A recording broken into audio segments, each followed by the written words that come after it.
Now, in the previous video, you know that I started analyzing all the sources that I use for learning English. Obviously, you know that I use 7 sources for learning English. Those sources were I learned English with the scripts of sitcoms, I learned English with the scripts of different TV shows, I learned English with the scripts of movies, with the scripts of YouTube videos, with the scripts of vlogs, with the scripts of talk shows and podcasts.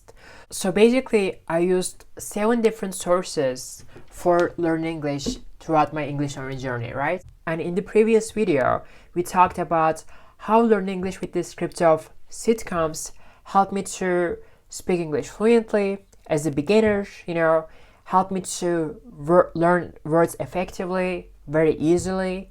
And basically, at the beginning of my English learning journey, how learning and practicing English with the script of sitcoms, which is Friends, helped me to improve my English in a very short amount of time. In today's video, the main source that we're going to be analyzing is learning English with TV shows from different genres. After learning English with Friends for about 6 to 8 months, I stopped practicing and learning English with Friends. Now, after learning English with Friends, I was like, okay, I started speaking English. I started making sentences. I started speaking English about my daily life. And that was great. That was a great feeling. But the main problem is, as a beginner, as someone who started learning English as a beginner from scratch, I had a very terrible, poor vocabulary. So this is why I had to expand my vocabulary. I had to learn new words. And the problem that I was struggling with the most is when I wanted to listen to news, like CNN news, BBC news, I wasn't able to understand anything that was going on in the news. So I was like, I knew that I had to improve my vocabulary. My main goal was to speak English fluently while learning and incorporating new words into my speech, okay? So this is why I was like, okay, what is the most suitable TV show that I can use for improving my vocabulary? I asked this question to myself, and at the time I was watching House of Cards and I was like, oh, this is a really great TV show. This is a really great TV show about politics, media, business. I can learn tons of words from this TV show by practicing with the scripts of TV shows. So today, basically, we're gonna very briefly take a look at how learning English with different TV shows from different genres like House of Cards helped me to learn and improve my English. I would say it will help you to improve English in terms of speaking 7 out of 10 for speaking English fluently, 10 out of 10 for learning new words effectively. Beginner intermediate level, if you're a beginner or if you're an intermediate level, I would say 4 out of 10. If you're somewhere between intermediate or proficiency, I would say 8 out of 10. Now, let me explain to you guys why I gave those numbers for learning English with TV shows from different genres. Oh, Jim Matthews, his right honorable vice president, former governor of Pennsylvania. He did his duty in delivering the Keystone State, bless his heart, and now they're about to put him out to pasture. Jim Matthews, his right honorable vice president, former governor of Pennsylvania. He did his duty in delivering the Keystone State, bless his heart. Now they're about to put him out to pasture. Linda Vasquez, Walker's chief of staff. Linda Vasquez, Walker's chief of staff. Linda Vasquez, Walker's chief of staff. As for me, I'm just the lowly House Majority Whip. I keep things moving in a Congress choked by pettiness and lassitude. As for me, I'm just a lowly House Majority Whip. I keep things moving in a Congress choked by pettiness and lassitude.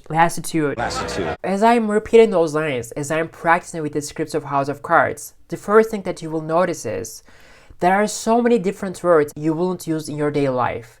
Vice President, Governor, Keystone State, Chief of Staff, Lowly House Majority Whip, Congress, pettiness, lassitude. The thing that I want you to pay attention to in this scene is these are the words that you can't easily memorize those words. I always get this question very often. How did you learn words? How do you remember those words?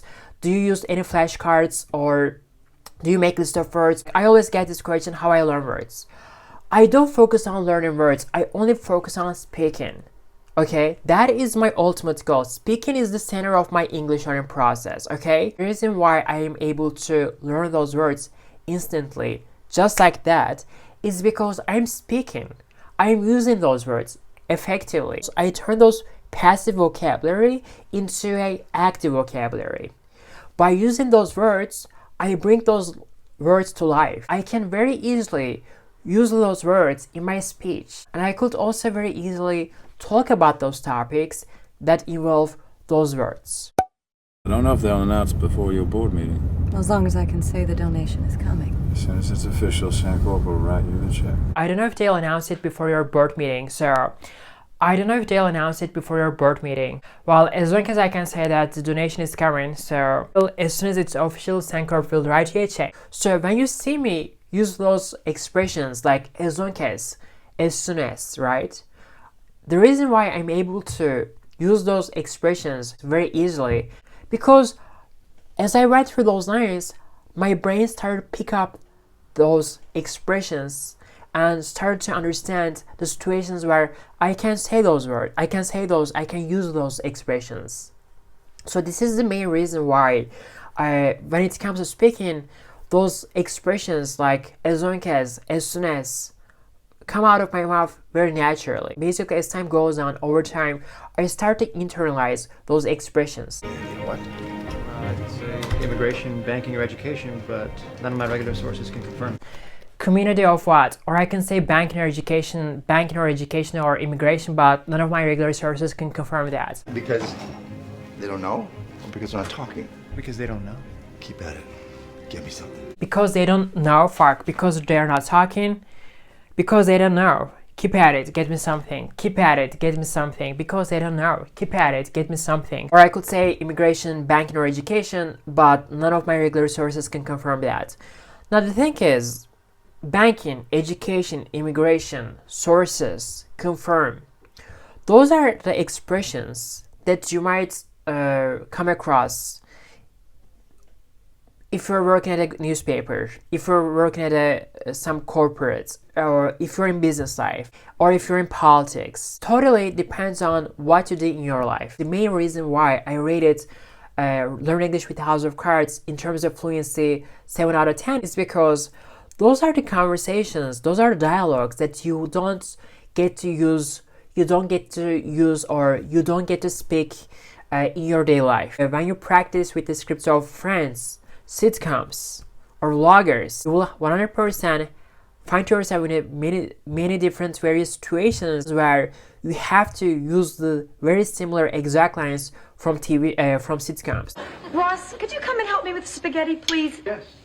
Oh, we're having spaghetti. That's easy. Ross, could you come and help me with spaghetti, please?